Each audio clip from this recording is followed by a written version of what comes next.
Evening. Welcome to Planning Board meeting, September 26, 2016. Roll call, please. Okay. Aaron Harris, William Greenrose, David Putnam, Here. Richard Warlick, Here. Bruce Glenda, Here. James Short, Here. Marlene Jordan, Here. Charlene Lovett, Victor Bergeron, Here. Neil Ward, Here. and Nick Kowalski is right here. Thank you. All right, Mr. Ward, will you sit in for Mr. Greenrose? Certainly. Thank you.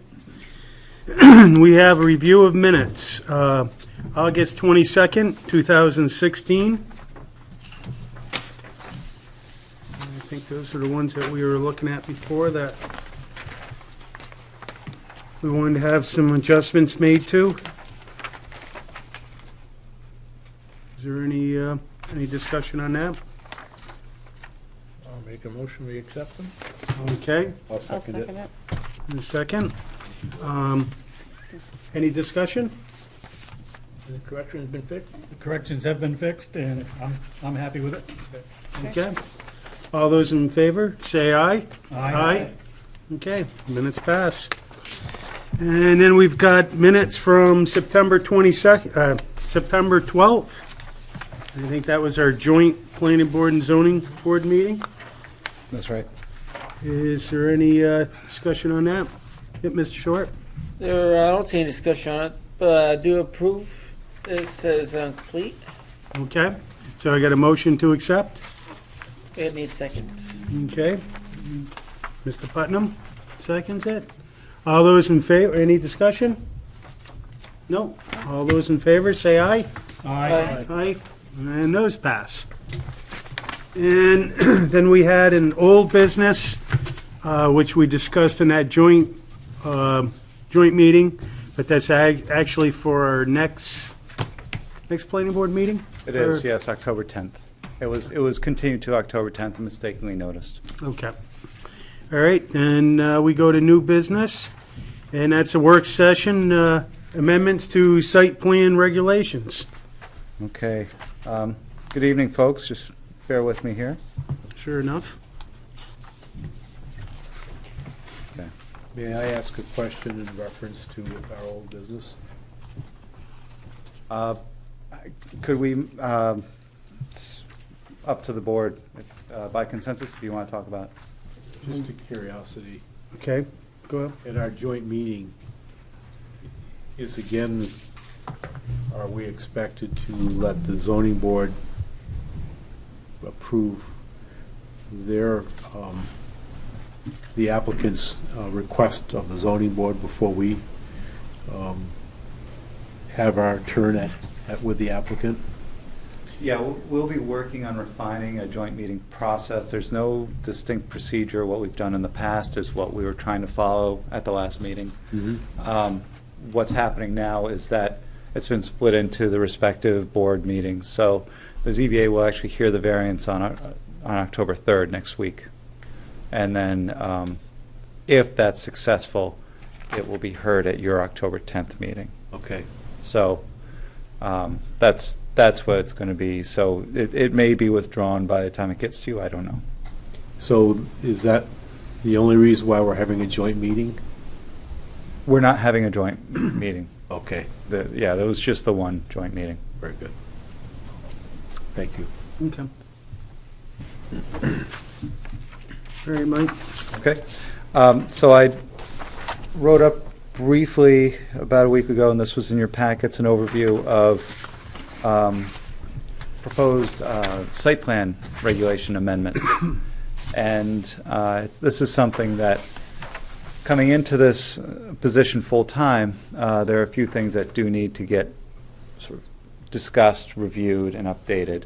And so the planning board will probably be a fairly busy planning board in that regard, because the planning board will be working on site plan regulations. I'm also looking forward to reviewing bylaws with you, subdivision regulations, excavation regulations, and zoning amendments. Yay. So all those things. So the way the process goes, so for the site plan regulations and the bylaws and on, except for the zoning. The regulations that you folks have control over, you can adopt them. At least that's how I understand the procedure. I may be corrected, but you have the site plan regulations, and once you get to a point where you're comfortable with the amendments, you take action to adopt them. They become the new site plan regulations. Any question? Under the category of the bylaws, are there guidelines from the state of New Hampshire for bylaws for planning boards? For certain provisions, Okay. they have certain. So, for example, I don't know, ex parte discussion, or recusing a member from a case, things like that. Those are certain things, certain pieces and aspects that would be part of the bylaws. There are certain standards recommended by the state. Could we by see various those as a organizations. separate list, so that we know what they are when we get to that part of our work? Yes, and I think what's the most important thing about the bylaws is that this planning board is familiar with them and really up on the procedures that the bylaws outline. So it, whatever might be there, that it's current according to state standards and statute, but also what may be missing, what gaps you're seeing. And so clearly there was a gap in the joint meeting process, and that should be in the bylaws both for the zoning board and for the planning board. Yep. And they pretty much will mirror each other, but we just want to make sure that's in there. Good. But there are recommended pieces and parts, and when we get to it, we can take a look at what recommendations come from state or agencies. But I guess I want to step into this with you folks with something that I think, personally, I think is a little overdue, something I think is actionable and easy to grasp in the concept. But this is something I want to start the process, not necessarily try to tackle it quickly. And that's the site plan regulations. The last time they were updated and amended, as I could see, and I might be missing an amendment date, but around about 2000. There might be some minor amendments since then, but really that's about when things were substantially done. And I think it's about time we do this, particularly because during the City Center initiative in 2011 to 2013, the committee in charge of the process pushed the consultant to look at the site plan regulations. And based on that sort of push and that initiative, the consultant marked up some recommended changes to the site plan regulations. What you have, and I handed out a copy to you, and we could make these available. This incorporates, and this is not a complete markup, but this incorporates those consultant revisions to process. But over the years, sort of I won't show you the markup I have. It looks really messy, so I tried to clean it up into this. This is a working draft right now. I wanted to share with you what we have right now.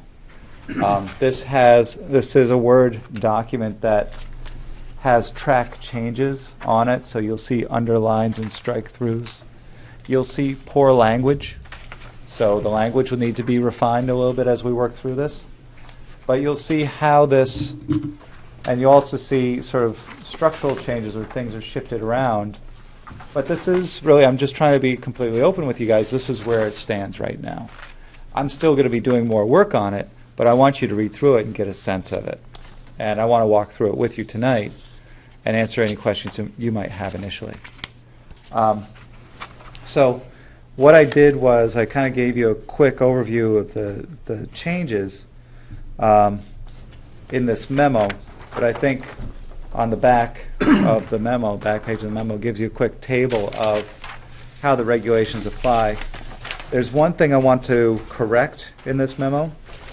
The second row, new construction, expansion, residential, that goes through no site plan review is required, minor site plan review, major site plan review.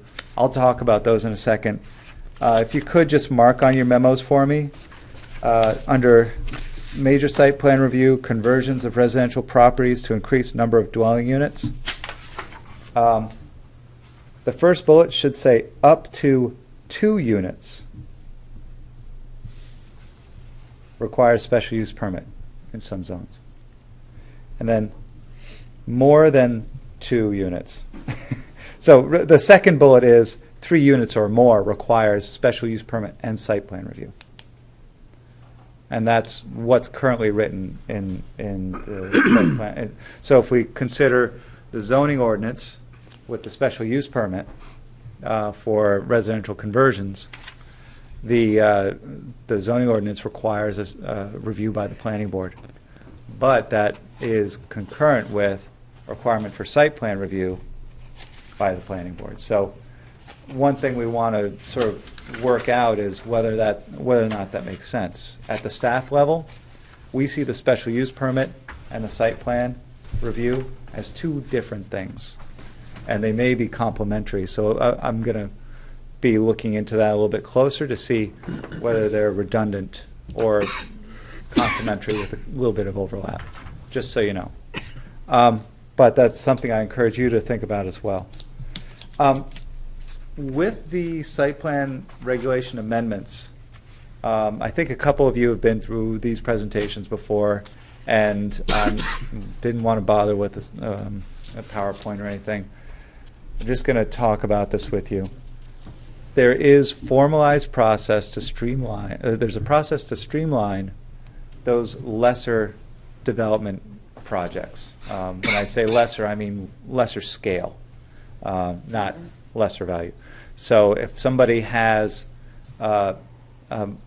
some addition to the building that would otherwise today trigger site plan review, it would be a minor review process separate from the planning board review process.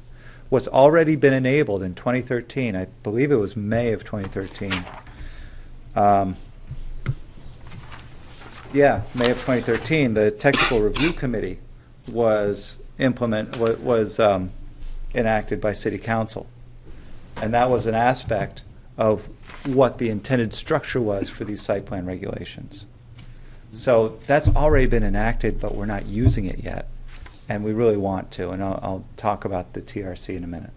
So was the TRC for the whole community, or was it just for the area covered by the city center project? No, it's for the entire review process. And it was used once that I know of. I made an application on behalf of the school district to discuss the parking lot for the high school renovation project. Right. And So there's a little bit of overlap in terminology. What that group is now called staff review. That's an advisory group of department heads and city staff who review proposals sort of on an informal basis and provide feedback. So that's staff review now. It used to be called technical review. Mhm. So there's a little bit of terminology change that we're trying to phase out. But yes, it's the intent of the TRC under a new site plan regulation is the TRC would be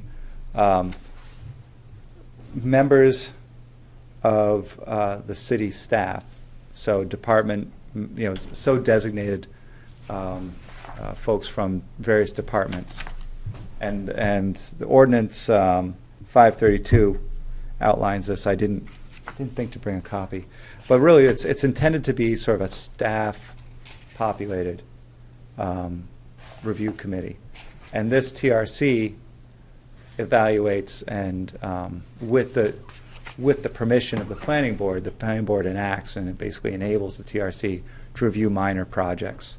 So when we're talking about minor projects, we're talking about limited parking expansion. So if there's an increase of use or demand on a site that increases each site by 3 parking spaces, so small amount of parking demand, construction of 3,000 square feet or less, and then some some moderate improvements to mixed-use properties, the TRC would be looking at those projects. Really something like, let's say, for example, the planning board discussed the cooler that went behind Tavern on the Square. Yeah. Sorry. And so that process with sort of amended site plan review process would have gone through the technical review committee, and the technical review committee would have evaluated and approved or denied that case. There are provisions for the TRC to push it to the planning board if they feel it's so necessary. So when we think about minor site plan review, we're thinking of those smaller projects that really just, the guy says, I'm just trying to do X really quickly. Why do I have to wait 4 weeks to get this process done? And the TRC was designed so that you could streamline the process for those minor projects. So I have a question on that. Yeah. If the TRC denied the applicant, could he then request an audience with the planning board? It would be a standard appeal process, according to statute. So the planning board enables the TRC to do, to have those minor, to have the minor review capability. In terms of the appeal process, I'll make a note to make sure that's clear. It might be that an appeal to the planning board might be appropriate. I just want to make sure that's legal. It certainly would save having them go straight to court, right? I thought in our discussion that it was, that if they were denied, that they could actually bring it in front of us. On page Let's- 9, that's one, you yeah. have that in there. That's what I want to make sure about, yeah. Mike, So if we could just answer this one. Appeal, so yeah, On page 9. that's right, page 9, thank you, Vic. The applicant shall have the right to appeal the TRC's decision to the full planning board, so long as the notice of appeal is filed within 20 days of the decision. Yeah. I remember that when we approved that, when we had that 2-year committee, that was some of the thing, this appeal process had to be in there. Yeah, great, thank you. Because the idea of the TRC is to streamline for the applicant. Right, And if they don't like the decision, if they want to stick in the fight, then they should have the right to bring it in front of the planning board. that's right. And the other thing was, if we approved the site plan and it was a minor revision, the TRC could look at that and not come back to the planning board if it was a minor change. But they have to let us know they did a minor change. That was part of that. That's right. It just streamlined the process. And so James had a question, but to Vic's point, and I think that's a really good point, is that, let's say Jewel Trucking, for example, was a situation where it had to come back to the full planning board because the plans weren't quite done yet and just wanted to make sure the planning board was okay with it. Planning board could have deferred that to the TRC and just trusted the TRC, and the TRC would report back with its decision. Just trying to find actual examples of cases. So James had a question. yeah, with the major site plan, it goes planning board, we, excess increase of sewer loads of 50% or greater and water demand 50% greater. Does the TRC have any leverage on this for anything under 50% water demand or sewer loads, or is it just wash? Just you don't have to worry about it. No, it would be something that, It's not on here at all about that. It kind of leaves a question on that area because it states on a major site plan, but not the minor site plan. let's see.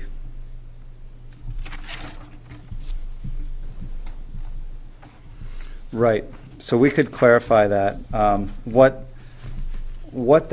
intent of that was that with the sewer flows, we thought 50% was a good threshold for a more intense use of the site. So that, for example, I I'm just sort of trying to think of a way to explain it. If you had change of use from office to office, that's sort of not a significant change to the site and change to the use. It doesn't But if you change the- change from, say office to, I don't know, a bathhouse, and it's nothing changed to the building, but there's a substantial change to the activity on the site that is sort of internal to the building. The intent was to try to track that somehow. And so that 50% sewer flow was that trigger. And so that's right. After below the 50%, that really wouldn't trigger any substantial change according to the site plan regulations, And what determines the amount? pre and post. Okay. Yeah, so anticipated usage and then past usage. Mike, didn't we discuss this sewer and water thing with the gentleman behind where Kimball's used to be, closed in, all the people moved out where Nationwide was? Right next to Rite Aid? They moved. The guy closed that and turned it into apartments. We were concerned about the sewer and water load because it went from office space to living space. I think, I don't specifically recall that, but that would be an example. That's what I think we talked about it that night. Okay. I think you did. How is that going to affect the increased water and sewer load? Because it went from offices to living quarters. I honor your memory because I No. can't remember. Some things I remember, other things I don't. Mr. Putnam? So I think I have a different opinion on how the technical review committee would conduct itself. And that is, if they cannot give permission to the applicant, that they should not say no. I believe that they should then refer it to the planning board. I think it's going down a slippery slope to some problems in the future if a administrative board makes decisions for an applicant in refusing an applicant, even though there's an appeal process, rather than say no, to refer it to the planning board. Then it's very clean, and it continues in a good way promoting the work that Claremont's trying to do and revitalize itself. There's so many ways of thinking of this. So I will push for that. So that's a fair point. And I think this administrative side of things, I want to address that. What these proposed amendments to the site plan regulations and what we're working on. Like I said, this is a work in progress, but what ultimately we're working on is trying to, and I think I put it in the memo, eliminate Article 7. Yes, administrative waiver. This question of one person making a decision. So right now in the site plan regulations, there are certain things that can be waived that should technically be reviewed. And I'm sure that has been used in the past, and Nancy Merrill, the director of the department, doesn't want that decision to be with one person. She'd rather put it to a review committee. Yep. But I think your point is a good one, that the TRC, and again, so back to page 9 where it talks about procedure for minor site plan review. There's a section specific to referral to the planning board, and we can look at the language about whether or not the TRC would approve or deny. We may find that there are circumstances where the TRC is very confident and could deny it. But like it says, if the applicant says, well, you guys got it all wrong, they can appeal to the planning board. Sure. But the TRC has the discretion at any time to refer the case to the planning board for whatever reason. Yep. So if they say, well, we're not too comfortable, or, well, we don't agree on this, but we'll give you your day with the planning board, we'll refer you to the planning board. So that's certainly sort of as as the regulations are written in draft form right now, there is that opportunity.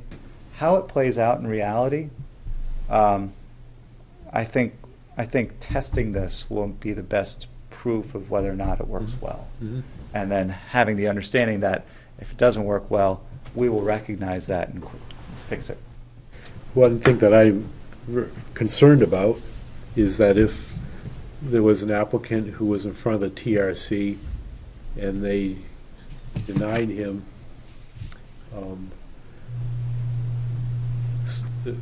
some would think that the bureaucracy, using Bernie's language, in Claremont is making rules that the planning board should be, or making decisions that's really the planning board's decision.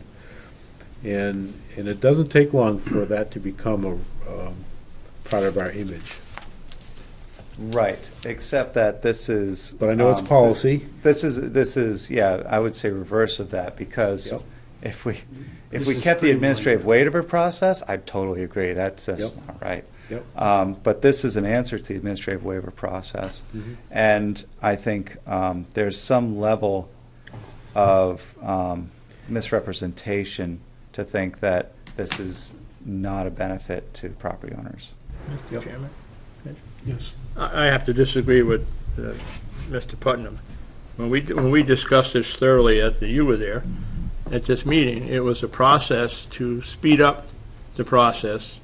And you have to have in there if the TRC says, we don't like it, you gotta put in writing your application design, but you have a right to appeal to the planning board. I think that's the way to do it. You gotta have something in there. If TRC says, no, what are they gonna do? You gotta put it in writing, correct? Right. And that's what it was meant to do, and I understand what he's saying about Mr. Fulter, okay? Okay, Mr. Fulter thinks government's all wrong no matter where it is, and he knows that, I've told him that before. This is what the process was meant to do, it was to speed up the process. If somebody had something minor they needed to do, it didn't need to come here. The TRC was developed to do that, and if they couldn't handle it, they sent it on to us. I mean, the process, and you gotta tell the person why you're saying, no, we can't handle this, it should be in writing. So, on that, what happens if it's just something as simple as their paperwork? What do you mean? That they're just not bringing enough information to the committee? If it's not complete, in other words. Yeah, the TRC does have a completeness standard as well. So what would happen at that point? Would that? They would be not denied? accept it as complete. Yeah, Right. it's just say, this isn't ready for Right. prime time, take it back. Right, so at that point, would you direct them to the planning board? No, they would have to complete it to meet with the Okay. minor site plan review submission standards. If they don't meet those standards, somebody, okay, so there's a scenario, that's a good point. So say somebody says, I have a set of information here, there are 10 points of information I need to provide, I have points 1 through 8. I don't think I need to provide 8, 9, and 10. Well, the site plan regulations, gets into the waiver process. And the site plan regulations, unfortunately, are kind of squishy on, right now, the current regs, are a little squishy on the waiver process and the standards and protocol. So what these amendments do is they clarify. If somebody wants to get a waiver from the regulations for any reason, so let's say under the minor review, they have criteria 1 through 8 just fine, 9 and 10 are not there, then they need to go to the full planning board to waive 9 and 10. The TRC is not empowered to waive any portion of the submission requirements. So that's where, so if they say, well, this application's not complete, and the person says, well, I don't need 9 and 10, and they say, well, that's fine, we can't waive it, we'll refer you to the planning board. So that's how that can be dealt with. Yep. If they just said, oh, I forgot, then they'll resubmit later. Mr. Chairman? Yep. And also, any decision that a TRC makes, the applicant has a right to appeal to the planning board within 60 days anyway, so I mean, I think 60 days. 20 days. 20 days. 20 days. So they have a right to appeal to the planning board anyways, regardless of the decision. If they deny it, it's not a all-out done deal, because they can still come to the planning board resubmit the application and come back to the planning board and we'll take a look at it. So the intent is that this is, as Vic was saying, a streamlined process. It's a streamlined process. With a fairly stable and reliable collection of sort of municipal experts, administration. And this is a group that would be empowered to make these decisions, and they'd be empowered by the planning board. This is something that can be done. It's allowable, and it would be up to you guys to say whether or not you want to do it. The ordinance that I mentioned, the 532, that was adopted in May of 2013, that clearly defines who would be on the committee and what their responsibilities are. And I think, to that point, I think I'm going to take some language from that ordinance and put it in the site plan regulations, and reference it, just so that endures. And because I don't see that in here as a definition of the TRC. So I think that if we're giving the TRC this authority, that it should be spelled out specifically in these site plan regulations, what the agreement is between the planning board and the TRC. yes, yeah, I agree. It's almost like their own set of bylaws. Oh, that's a good point. Yeah. Yep.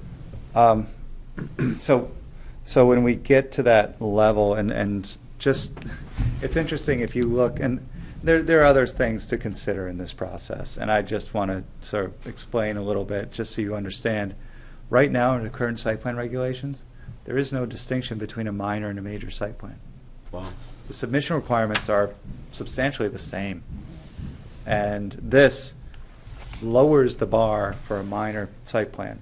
See, and I'll let you read through it yourselves, but if you look at the standards and criteria, application requirements for minor site plan, it's a shorter list. And we might even refine it a little bit more, but it was intended to be fewer submissions and a fairly easier standard to meet than the full site plan. And if we think about, if the staff policy at the Planning Development Department is not to issue any administrative waivers, but to refer them, for site plan, but to refer them to the planning board at every case. Let's refine that process so that they don't have to come to the planning board to, get a waiver. Let's nail down what projects specifically don't need a site plan review, what projects need a minor site plan review that at this stage require that administrative waiver or planning board waiver process, and then what require major site plan review. And that's what I see as a major benefit for these amendments, and what the goal and intent of making this a process that somebody say, oh, look, I don't have to spend $2,000, $3,000 on a survey just to meet the standards and requirements for me to add a cooler onto the back of my building. If I can go through the TRC process and submit something and it gets approved, I don't have to go to the planning board to request a waiver just because this is a ridiculous process. Let's make it a little more responsive and to the 21st century, as it said. So there is an intent there. I think we can put this together. I think we can test it. And I think many times have I looked at cases and said, oh, I wish we had this in place. But like I said, I'm passing this to you tonight for you to read it. If I have not looked forward to the next, say for the next 3 or 4 months, what meetings will be substantially work sessions, but I want to map those out and map out what topics we'll be covering if there aren't any major applications. I don't want you guys to be stuck here till 10 o'clock hearing cases and then say, okay, guys, we got a 1-hour work session going. So there will be some balance there, but I do want to have you be able to anticipate work sessions. I want you to engage in these. Right now, we're going to focus on the site plan regulations. So this is a marked up, this is a messy copy. If it's easier for you to read without the markups and the crossouts and all that stuff, No, I like that. I saw that. It I like to shows see us the your- changes. It shows us your thinking. yeah, but So- if for some of you it's easier just to read the plain text and critique the plain text itself, I can get you a copy of This is fine. without the marked up. I think this is good. Okay. So to be clear, the line through are where you wish to eliminate something, and the underlining are where you rework something. That's right. So the strike through are deletions, the underline are additions. And this also helps you see, well, maybe there is something I want to keep. These are mostly the changes that were reviewed and promoted at the committee level with the city center Center. project. So when we're looking at this, it's been refined a little bit at the staff level for procedural questions and issues. And I know that there's a lot of wordsmithing to go on here. So we go over this, Mike, and we decide that, you know what, we like what we've got together, and we want to implement it. What happens at that point? At that point, we had to take it through the legal review process. So is that where we lose it again? I sorry? want to be very blunt on that. I think there would need to be some initiative behind it to get it to rise to the top of the pile, so to speak. It's a tough process in here, as I'm learning. There are a million things flying at you at once. Poor Marlene had 1,200 emails in her inbox when she came back from a 1-week vacation. So, so I think just as an illustration of how a lot of stuff just pops up. But if we can try to keep this as an active initiative, this first I guess came it- to fore right. in 2013. We revisited it a little bit in 2015.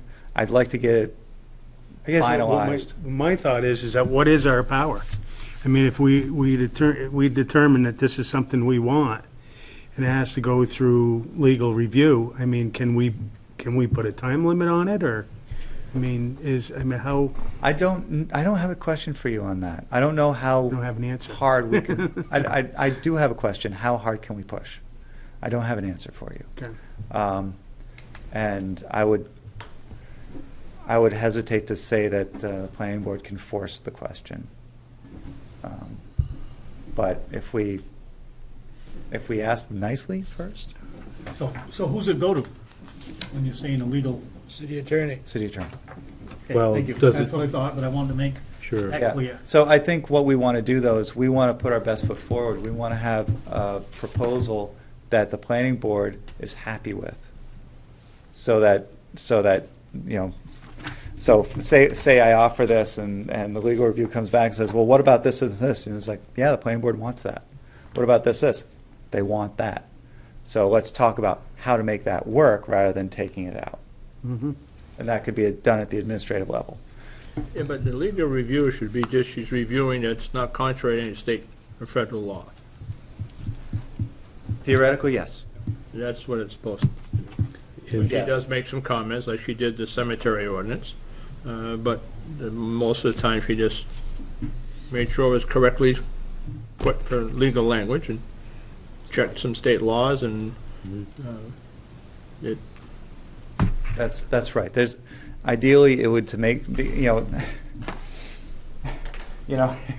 let's say all applicants need to stand at the podium with a beanie on their head. Is that illegal? Probably not. But, it doesn't matter how ridiculous the requirement of the ordinance is, just whether or not it's illegal is really what we'd be looking for. But it gets to the level of micromanaging the ordinance sometimes, and I'd like to avoid that process. So That's why I want the planning board happy with it and to say, this is what we want.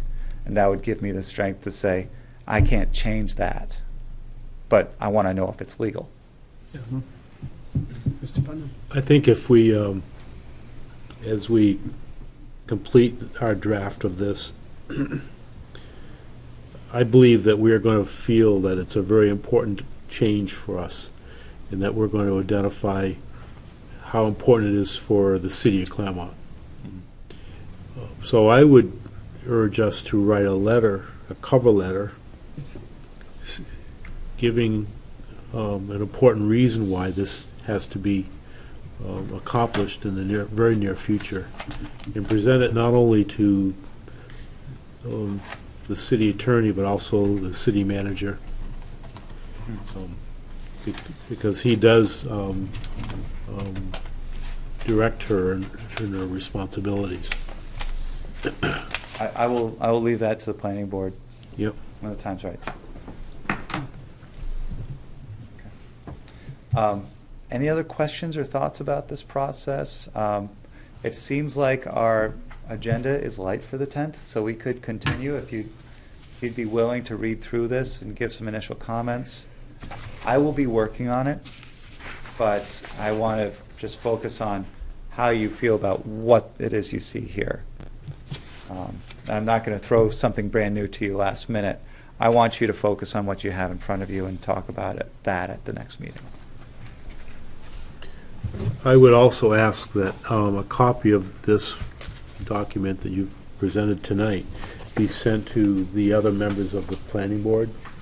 One in particular will spend a lot of time reviewing it. And Certainly. Yeah, I was thinking the same. Yep.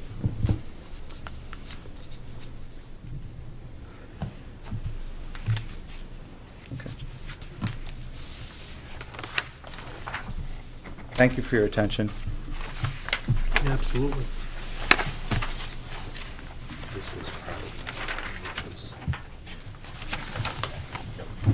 Is there any other discussion on it?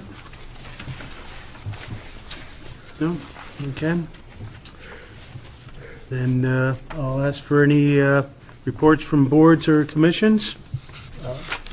All I can say about the master plan process is that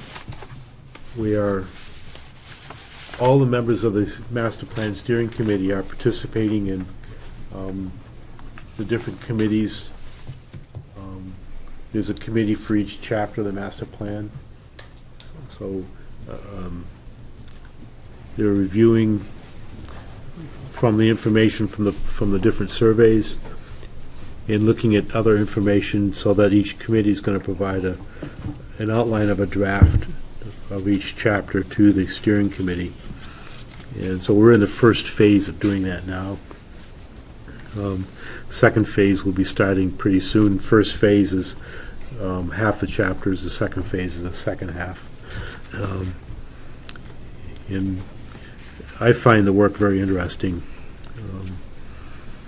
And then when the chapters are all submitted to us, the steering committee will look at the information, compare it to the public surveys, and compare it to examples that other communities have in place, and then work on our draft of the complete master plan.